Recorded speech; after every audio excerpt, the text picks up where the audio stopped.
You may be familiar with American Desert, more specifically this portion of American Desert. But how many of you know the actual size of American Desert? Can you tell? This is the total play area on the American Desert map. What's going on, guys? Steel here. With the release of the 2024 roadmap, which led off with a somewhat vague statement about new mechanics, features, and more specifically game modes Gaijin is wanting to release, I decided to take a look at some user-created missions and providing a few of my own, to showcase some potential alternative game modes and mechanics which utilize existing maps, more specifically for ground forces combat. However, in the future, I would like to make a part 2, whereas I discuss my proposed changes to helicopter enduring confrontation, as well as a video talking about why air realistic enduring confrontation should make a permanent return. So if you would like to see me make those, please drop a like, subscribe if you haven't already, and leave a comment with your thoughts on this video and what you would like to see Gaijin do in 2024. Without further delay, let's jump right in. For those of you who are unaware, War Thunder Live has a missions tab. This is a place for the community utilizing the War Thunder CDK to publish and share missions they have made. These range from weird and wacky exploration custom missions, a literal zombies mode, to historically themed campaigns like those from the sim community. I have recently come across a few interesting ones that I believe show what can be done to spice up War Thunder's gameplay. I would like to call these missions under a new name, Large Scale Battles, similar in concept to Battlefield's Large Conquest and Rush. The ticket bleed should be reduced for the map size though first and foremost. We see ticket bleed has caused issues on several vanilla maps like Large Tunisia, which is in rotation for top tier, or even Red Desert, which has too high a ticket bleed. Gaijin seems to not have accounted for the fact that we are in combat and can't drive full speed the entire match. So keep in mind as we go into these that the ticket system may not be the correct option here. Remember, these are not supposed to be quick 5-minute battles where you're rushing the enemy spawn. Our first mission is made by Baroda Play YT. This mission features the entire originally designed American Desert map, utilizing an air version of the file. If you don't know, there's a difference. There's AVG and then there's just air. AVG are the dedicated ground maps that the game accesses during battle. This removes the built-in and shrunken map boundaries that the playable American Desert map has. Unfortunately, from my time playing this mission with friends back when we were spamming Vidars at each other, some of the building assets have been removed. There are imprints of them on the ground. As you can see from the picture on screen, there are 4 capture zones that make up the city center. I actually tweaked this mission myself to spread out these capture zones because this didn't make much sense. Unfortunately, Gaijin broke the Discord embedded links and I no longer have the file that I made to show you how it looked. I do remember the gist of it. I believe it was still a 4-cap domination, where the city center contained a large capture circle similar to that in Fields of Poland's B cap. A smaller cap was located at the gas station and the radio tower. The radio tower featured added cover and debris to provide actual protection when capturing it. The other point was to the west of the pond. This is where some of the buildings were deleted. It offers a very exposed capture point which required more cover to be set up. I don't believe there are any building assets in the CDK mission maker that would have allowed me to fix this better. This is where we see that Gaijin didn't really focus on finishing up the outside for more than looks. That is unfortunate. But, seeing as Gaijin never reworked maps like Fields of Poland to include small trenches and other added cover, I'm sure with a little effort they could easily remodel the outsides of this map to include more detail. At the moment, playing anything at top tier would make this unplayable. Although the title of this mission does suggest it was meant for early to mid tier vehicles, the air spawns and airfields are also a tad too close to the battlefield. It is just a concept after all. The interesting thing to point out is the author has made ammo replenishment areas for what I can only assume is meant for artillery, as it does not have the ability to repair your vehicle. We actually had rocket artillery battles with the Andrusha event rocket truck at one point, and it does work and it leads to hilarious results. Sadly, I deleted the footage of me nuking a Sturm Tiger from 2 kilometers. I do like that a resupply point outside of a contested cap in the center of the map does exist, and this is a really good idea that should be implemented in larger maps.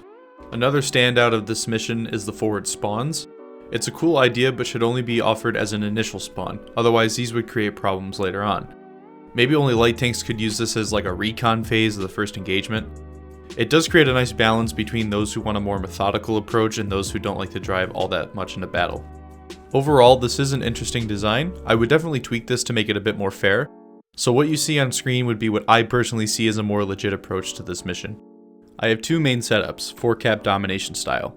I would prefer if the West Lake was shrunk a bit and some detail was added out there, like a cult compound with container houses and a tower, or maybe a military camp similar to that on the Fulda map. The first iteration has the initial spawn points marked as green dots. These initial spawns last for the first minute and a half. Afterwards, the points marked in blue become the only places to spawn. The train station and the church are caps instead of the city center as well. This means the spawns have a similar travel distance to their side's respective capture zone. And ammo resupply points can be placed wherever Gaijin deems appropriate.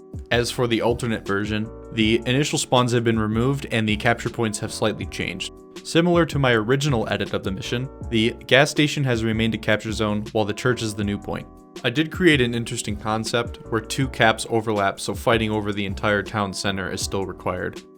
Another wacky concept is utilizing the Supremacy style from Naval, where the entire town is the capture zone. But how Supremacy works is that the team with the most units inside the point bleeds the opposing side's tickets. This would work on some standard sized maps as well, and make for an interesting King of the Hill mode. Unlike Conquest, which is a small portion of the map, this is the entire main section of a map. But that is about it for American Desert. Next we have a Breslau Rush style mode designed by TB12eyes.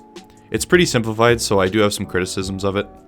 We have 4 caps, 2 spawns, 1 for each team. Essentially, you fight down one main road towards each point. A few AI were sprinkled in as well. There's a lot of pack guns, as well as some Panzer IVs in ambush positions, and that's a really cool idea for stuff like this. World War mode had some AI elements like these in it as well when that was a thing, but we don't talk about that. Anyways, there is a lot of open space on Breslau, so this format would need a large player count for sure, as there will be those who just try to spawn camp and not play the objective. But a playtest would help gauge this.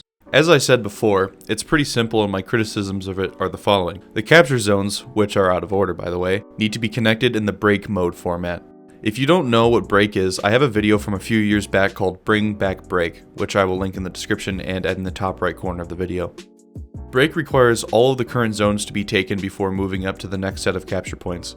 This has also had shifting respawn points and map boundaries which are pretty much identical to those in Battlefield's Rush.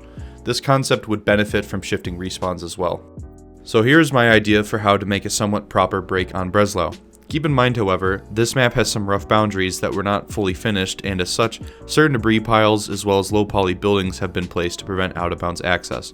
I think with a little bit of map work, this could be extended to more flesh out the edges of the map, where the final spawn points would be placed. Also, break on a map like this would require the full 64-player lobby and a reworked spawn point system for CAS. I don't think the existing spawn point system in limited spawns would work, but given we have the capacity for in-game backup activation, you could definitely play for an extended period with a full lineup. Looking at Breslau from above, the reserve spawn point for the defending side could include the ammunition resupply for artillery units, like the Sturmtiger, Bomber, and the various rocket trucks, which could sit back here and provide support. And as such, it provides plenty of space for lower velocity weapons to arc over buildings, especially for the opening engagement. The defending team's initial spawn points would be located at the bunker command post here, the courtyard here, and maybe even here. The initial capture zones are the monument and first church. The attacking side will spawn here. Again, this is the boundary of the map, so it would need a rework to add detail and debris and as to not offer the quickest routes to the caps. I think at this point is where AI AT guns would come into play, such as PaK-40s and M157s for World War II battle ratings, as well as the SPG-9 or something similar for the higher tier content if it's applicable, as these would help cover the spawn points until the defending side's players arrive. Even in Battlefield's Rush, the first set of objectives usually wasn't held for that long. But of course, in Break, both of these zones must be taken in order to advance, which means the defenders could, in theory, retake one or both of these. Now, the second set of capture zones splits off into 3. The former spawn point at the command post, the central courtyard, and this smaller church along with the surrounding area would become the new points. The defending side's new spawns are also located here. Keep in mind, this whole time it's using break rules, which means the former capture zones are blocked off from the defending team, so they can no longer access that portion of the map. This is where the new spawns for the attacking side would roughly be placed. This portion of the battle would be the kind of bread and butter of the fighting. At this point, I could see CAS being strong enough to allow the attacking side through. In fact, it's probably actually necessary to dislodge resistance on some of the streets. Now, I know that might seem like a negative to many of you. Just keep in mind that this isn't your regular ground battle. With the increase in player count per match, this actually gives some validity to players operating in a fighter for the duration of the battle, giving purpose to roles that otherwise just feel toxic or unnecessary in standard matches. K4 Andes, I'm looking at you. Getting back to it, if all 3 of these points are controlled, the final set would be located here, where maybe a command structure could be included into the map, as well as here at this crossroads. As I've said before, and I will say it again, the outer portions of Breslau need some added detail to fully flesh out this section. The final spawn point for the defenders would be that initial reserve spawn. Also, the resupply points would no longer exist as to prevent some kind of resupply exploit by the defenders. Not really sure if it's a good idea to just be able to spam unlimited rockets at point blank range for the attackers. Speaking of the attacking side, their spawns would be located at the courtyard and the command post. I think this would help direct the fighting and pick up the pace for the final push. Breslau is definitely one of the better options for break as the urban environment is large enough and offers good pacing. But like I said, the limited respawn nature of standard battles and its spawn point system most likely wouldn't fit and requires tweaks. Now let's take a look at Alaska. Alaska and Ground Zero focus on the central city, with a very small amount of outside forest being playable. As a matter of fact, the areas outlined in yellow were formerly accessible positions that have now been covered by map orders. These positions were arguably way too strong. The northernmost one allowed either team's light tank to fight over that position, and you were essentially able to cover the A point as well as the other team's northern spawn point and the routes outside of that spawn point to the A cap way too easily. It was very hard to remove them. If they hid under the overpass, it was very easily for them to hide from the average aircraft user or potentially be protected from a bomb. As for the southeastern section, that position was accessible only to a small portion of amphibious light tanks and tank destroyers. The Sturmess and Chrysanthema, for example, when covered in bushes, could easily remain unnoticed atop this hill. Many players still do not fully understand many of the maps in War Thunder, and fewer still could actually recognize this position to call it out. Once it gained more attention, it was removed.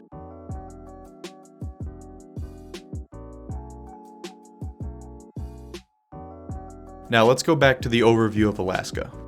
This, again, is the familiar battle space for Alaska and Ground Zero. The total map size is this big. Now I do apologize for my rather makeshift scribbling, but the left side of the map is actually supposed to be a little straighter because if you look closely from a bird's eye view, the textures kind of split. There's a little crease that you can see, while the right side of the map is a little bit more detailed and varied. It's more noticeable on the actual paved road on the eastern side of the map. Now you may have noticed from the first few seconds of the video, I wasn't on normal Alaska, I was actually on Ground Zero, and it wasn't even vanilla Ground Zero. It was the custom version of Ground Zero that I made a mission of, which features the entire map. And I even added a few of my own personal decorations. These decorations are actually there to offer protection for amphibious tanks attempting to reach the sea cap, which you may have noticed is not actually connected to any sort of landmass. Originally, I thought this would be an interesting capture zone, but we haven't seen the introduction of more amphibious tanks that would allow for this cap to be more accessible. Therefore, helicopters would have a reason to actually cap this point as well. If it wasn't clear already, this map is designed for higher tiers. I really wish Gaijin would implement a more structured map rotation based on rank. The one change to Alaska I'd like to see Gaijin make is actually lowering the height of this hill as to level the playing field a bit. Pun intended. But there really isn't much more to add to Alaska than that. I did add some extra obstacles and ramparts around to flesh out the A cap. I think it would serve as one of the better extensions of existing maps for top tier. And there's nothing special here really, just showing that Gaijin can utilize more of what was originally half-baked. Although this wouldn't be a bad map to utilize the digging mechanics in, I'm sure. Now, lastly, we have a simple rework of Normandy by Program Ape. Very similar to the sim version of Normandy, it's constructed in the battle mode concept, and there are some extra structures located around the airship hangar in the center of the map. I would like to see this version utilized in rotation, especially with the rework to Normandy we have now. Now, the reason why I chose this one is because it's arranged with one team spawning on the beach and the other inland. I would prefer to actually see Normandy played this way, at least in some way. Anyways guys, that is pretty much it for this video. Sorry to feel as though I've cut it short, but as I've worked on this video, more missions have been uploaded to War Thunder Live. There are many more I haven't even covered, like the old Enduring Confrontation test from Riot R2, which many content creators actually got to play on a few years back, or my own Desert Storm mission, however that one wasn't really polished. There is also a new mission that uses the entire Mozdok map for battle that I just saw as of recording this. However, sadly, I don't think War Thunder is at the point where it can handle such a large tank battle, not just because you would need something engaging due to its size, but the actual combat ranges and hitboxes make for a clunky experience. Tanks start to slip and slide due to the server rendering beyond about 4 kilometers. Those kinds of missions push the limit of what War Thunder can currently handle, and as such, that was never my intention in making this video. So to summarize, War Thunder Combined Arms, or Ground Forces Battles, whichever you choose to call it, has the potential to increase the playable area just enough with a little love and care to the unfinished boundaries of a few choice maps. In order for these so-called large-scale battles to exist, it requires the following. 1. Reworked and/or extended borders of select existing maps. 2. Rank or era-based map rotations, which take into account the engagement range capabilities of the tier. 3. A separate spawn point system for the map size and match duration. Duration also meaning the match timer must be longer. 4. Break returning and utilizing the proposed Breslau break as a good playtest, thus leading onto more break maps later on. This also possibly requires maps dedicated to break itself. 5. Large-scale battles would most likely require its own separate matchmaking queue. Just like RB Enduring Confrontation, it should not impede on the standard battle button game modes, be it placed in the event tab or elsewhere. 6. Large-scale battles and break require a 64-player lobby. Gaijin, I refuse to believe you have queue time issues in 2024 when compared to the mid-2010s when break and Enduring Confrontation were being tested with an average daily player count of 50 to 60,000. You have over 150,000 to 180,000 on a day currently. Personally, I believe the servers handling more players per battle but less battles overall is probably healthier for the servers. Also, if you're going to run naval EC lobbies which lag the hell out of and even crash some computers, you have no excuse for large-scale combined battles. Naval is actively killing your servers more than it's helping. I promise you, 64 players in a combined arms match comes nowhere close to what 5 to 6 battleships in a naval EC lobby would do to the servers. And finally, 7. Fair rewards. Rewarding people for the time they take to play a match must be rewarded appropriately. None of this capped gains bullshit like the kind found in Heli EC. If people perform well and stay in the match to the end, they deserve every ounce of SL and RP they earned. There has to be an incentive to play for longer periods of time, and right now War Thunder doesn't really offer that. I believe that large-scale battles, especially like the break rework I proposed, offer a reason or purpose to play vehicles and roles that otherwise don't contribute meaningfully in a standard battle. This is actually the same methodology I run with when it comes to Air RB Enduring Confrontation. Like I said, I really want to make a video about RB EC next. Anyways guys, thank you so much for watching till the end. If you enjoyed this video, remember to leave a like and a comment with your thoughts. Subscribe if you haven't already, and let me know what you want to see next. Is it time for the RB EC Red Pill? We will have to see. As always guys, my name's Steel, and I'll catch y'all later. Peace.